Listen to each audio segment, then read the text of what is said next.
Reasoning. Uh, this is me, Lindsay, and that's my education background and teaching experience. Now, we were talking about cause and effect. The topic was cause and effect. We'll do a quick recap of what we learned in the last class. Okay.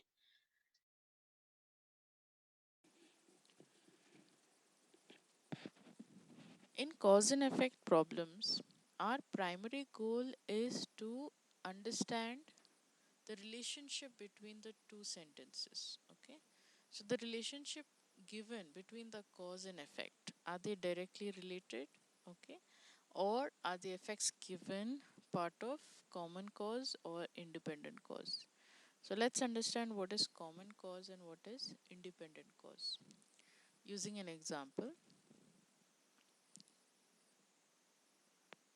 Okay, so we have, let's take a crime of passion.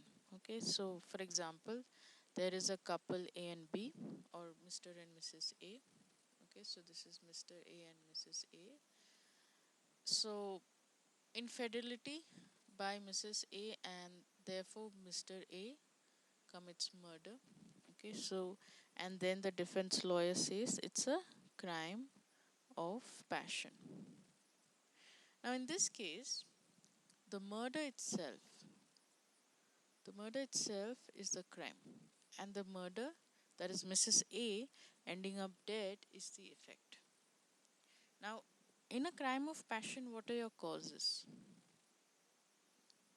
Your causes would be, let's look at the causes. They would be rage, extreme anger, jealousy, yeah, and many such things. Okay, so here the effect of murder is only one.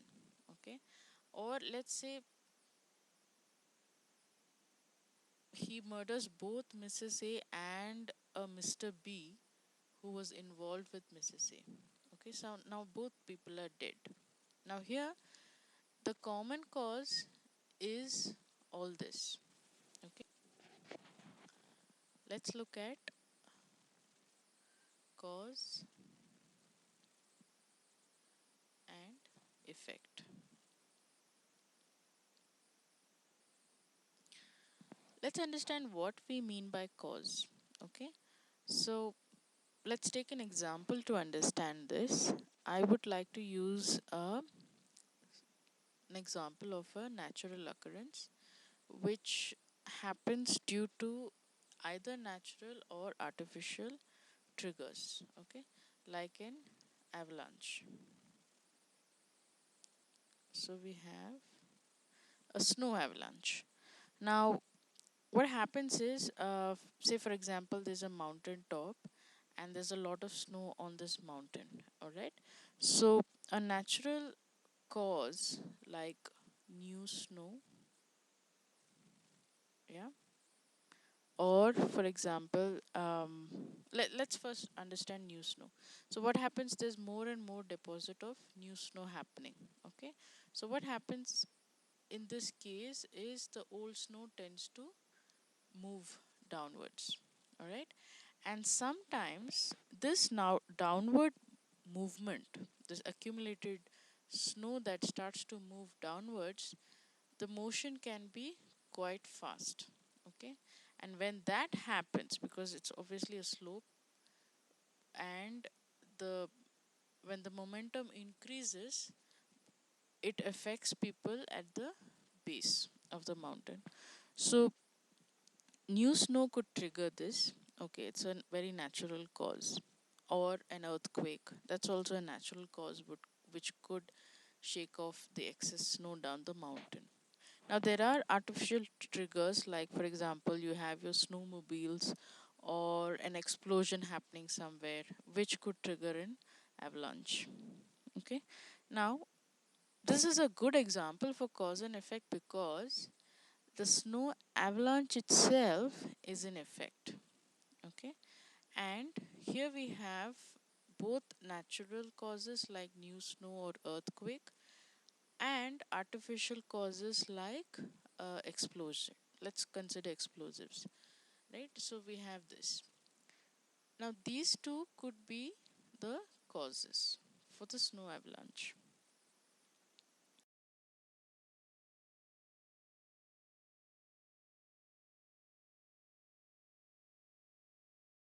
Now, independent causes by themselves are not related, whereas the effects of a common cause can be related to each other because they have a common cause in place. And effects of independent causes will remain independent. Okay, so let if we were to say cause is the reason that leads to a consequence or an effect. And an easy way to remember cause and effect is before and after.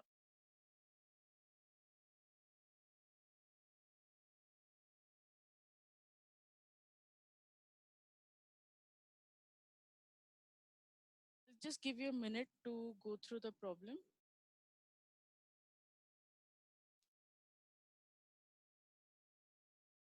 So, firstly, we need to identify which is a cause and which is the effect.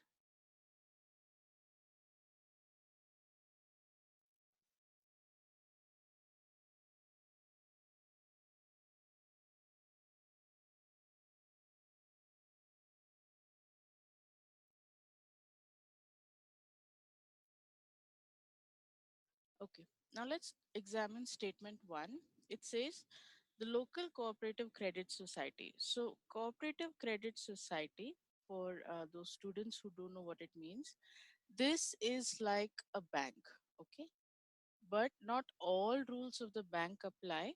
Okay, they will have a different criteria for membership, and how they function is also quite different in the sense they don't give credit to just anybody who walks in.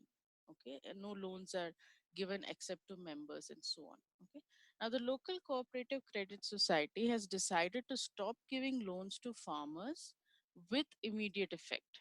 Now remember the words in the sentence is local, and then he says stop giving loans. Okay, now this definitely tells us this is a local problem, and they stopped giving loans to farmers with immediate effect. Okay, so this definitely is an effect because something has happened which has caused this consequence. Okay, now something has happened which has basically reduced the lending power. Okay, now let's look at the statement 2. A large number of credit society members have withdrawn major part of their deposits from the credit society. Now, this is definitely a cause. A large number of credit society members have withdrawn a major portion of their deposits. Now, without deposits, a bank cannot give out loans. Okay.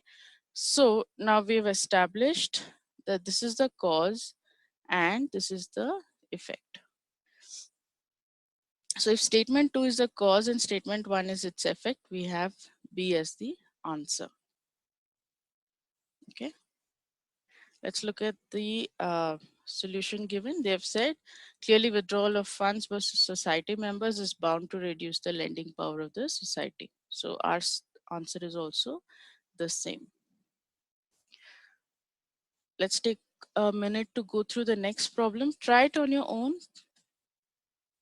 then we'll discuss.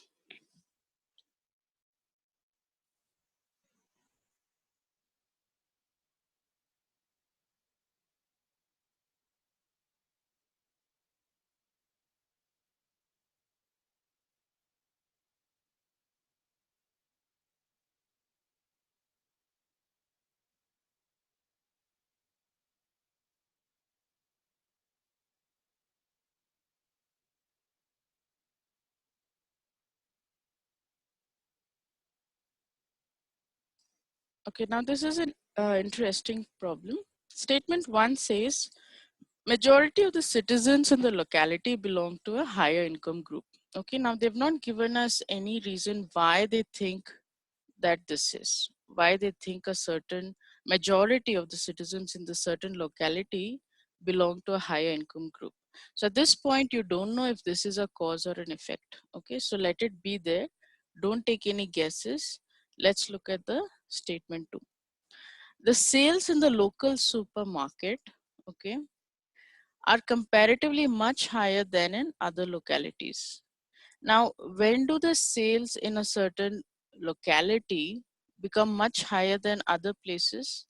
When the spending capacity is much higher.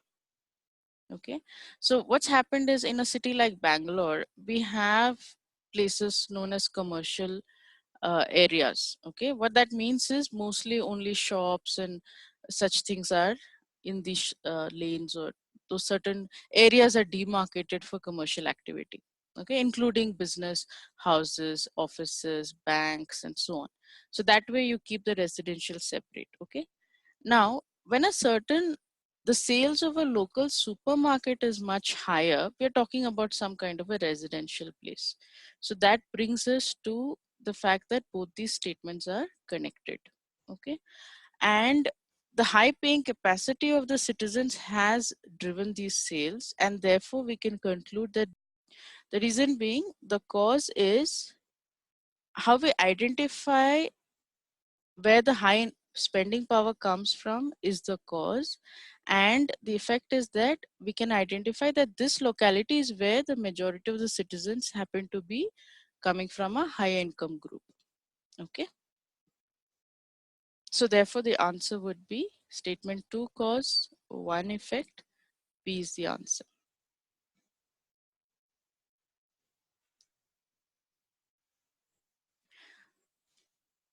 You can see the explanation for the answer here.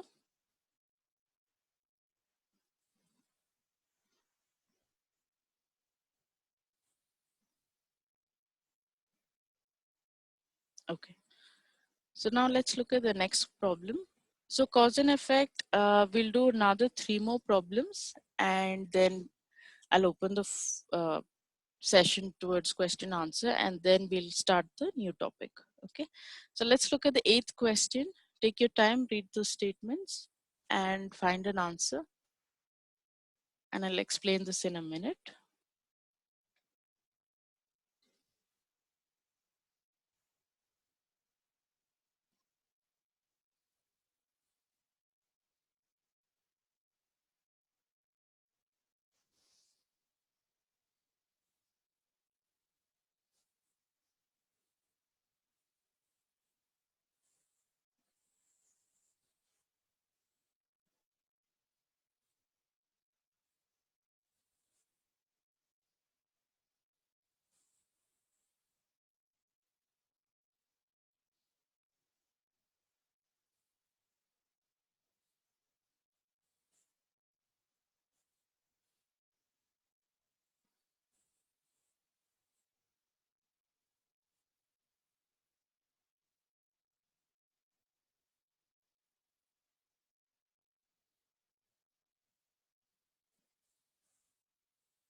Okay, let's look at the first statement. The local administration announces to block many roads of the town for 1 day. Okay, remember we talked about timeline. So we're doing they're blocking many roads for 1 day owing to an influx of many pilgrims. Okay, now pilgrims are people who travel to a certain place. Normally it's a place where a temple or a mosque or anything is situated, and they normally go there in the form of penance or prayers and so on. So some examples for pilgrimage would be your Amarnath Yatra, and the Hajj that the Muslims take, and so on. Okay, so here the local administration has announced to block many roads of the town for 1 day. Sorry. Okay, for 1 day owing to influx of many pilgrims. Influx is nothing but a lot of pilgrims are coming to town. Statement 2 says many schools of the town have declared holiday on that day. Okay, on the day that pilgrims came to town. Okay, so they've said many schools of the town have declared holiday on the day pilgrims came to town. So this also is in the same locality and same scenario, and therefore we can see the common cause in this case is or are the pilgrims coming to town. Now, when we have common cause, statements 1 and 2 are its effects. Okay, so our answer option would be E. That's your answer.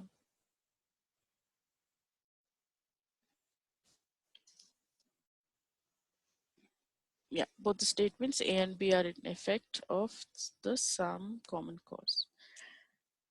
Next question, take a minute.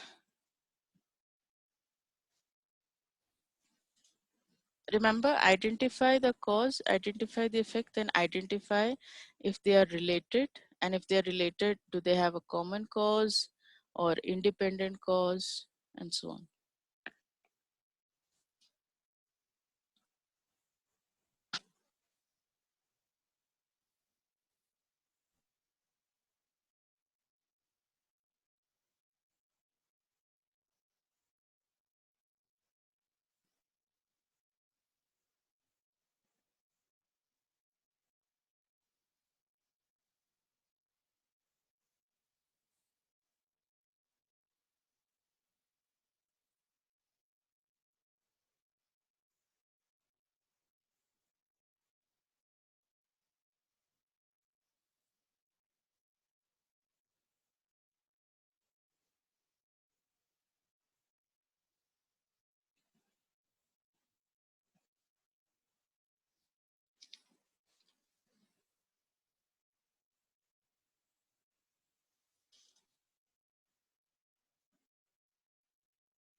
Okay, so let's look at the 9th question. Statement 1 says, the staff of airport authorities, up till here, both the statements are identical. Okay. The first statement says they've called off the strike.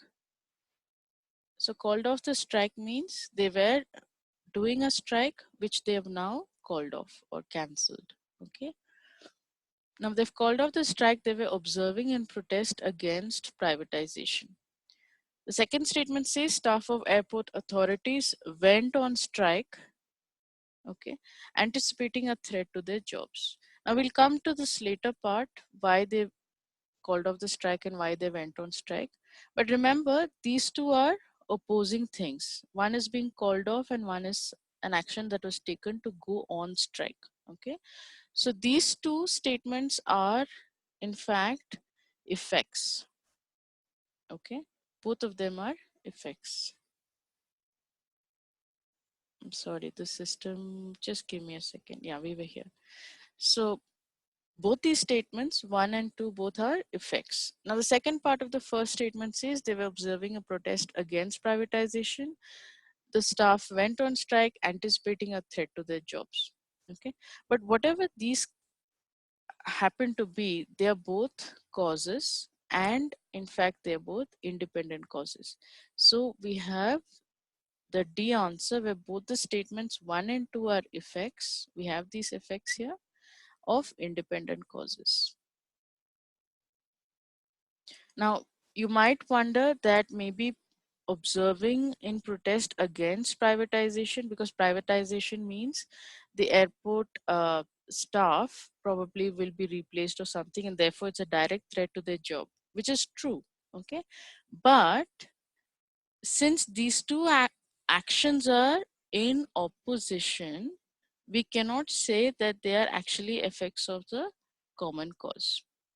Okay, if they were actually, one said that they went on strike and the other one said they have planned a strike, then we can say that the effects are of the common cause. But because they're opposing effects, so we have to go with independent causes.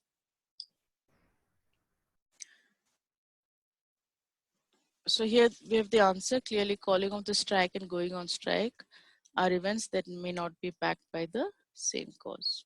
Okay, because if it was a singular cause, then your action will also be, in order to support or oppose it, would also be singular in that sense. Okay, but here one was calling off the strike and the other was actually going on strike, and therefore our answer would be D.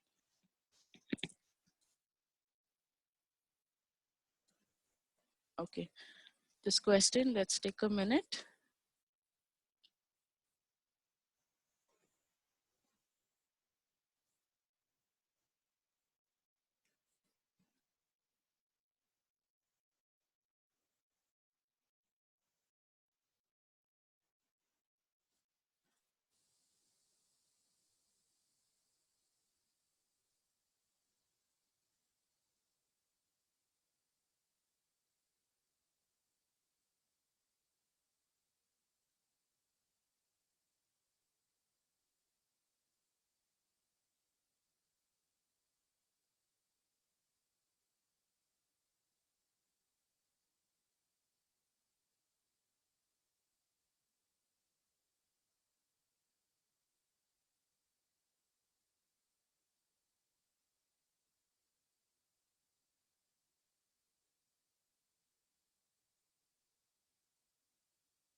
Okay, let's look at this statement, the first one. Large number of people living in low-lying areas have been evacuated during the last few days to safer places. So here they've not told us what has happened, but they've said a large number of people who are living in low-lying areas have been evacuated during the last few days to safer places. Okay, so here we can safely assume that something's happened, maybe a mudslide, maybe a flooding, okay, because it's low-lying area, or maybe there was, I mean, there can be anything, but something's happened that's brought in this effect. Okay, so the first statement is definitely in effect, the movement of this number of people. The second statement says the government has rushed in relief supplies to the people living in the affected areas.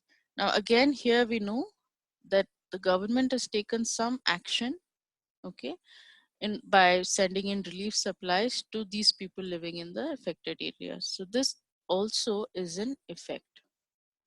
Now here both these statements do not mention what that calamity is, what that natural disaster is. Okay, one is about movement of people and the other is about sending in relief supply materials. Okay, but we can safely assume that these two statements are talking about effects that have happened because of a common cause. Okay, remember the previous question, they were opposing effects. Okay, one was calling in the strike, or a strike being called off, and the other one was that they went on strike. Okay, so but in this case both these effects are doing something towards mitigating whatever this problem is. Okay, now in this thing, probably we can guess that probably it's a flooding situation or an earthquake or whatever, it doesn't matter. Okay, as long as both effects are trying to bring some relief to this problem, we can say that both these statements are effects of um, of a common cause. We're looking at a common cause, not D. The answer would be E.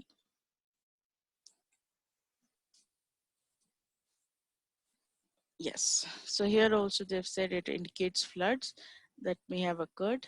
I think we should say may have, because there's nothing in the statement that tells us it's a flood. Okay, but the answer key is E.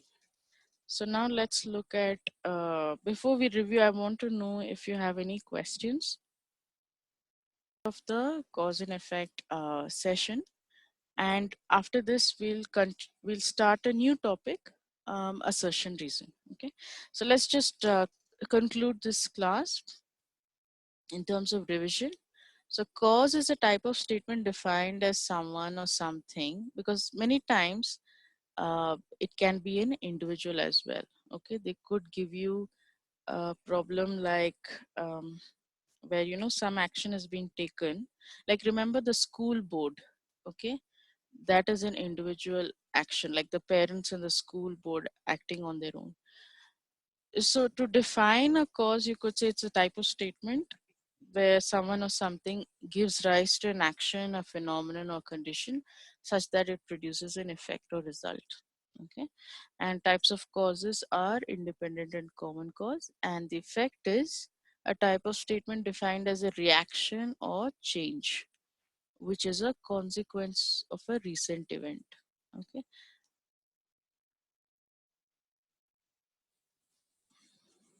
yes, I hope you enjoyed this class, and we'll now start the assertion reason chapter.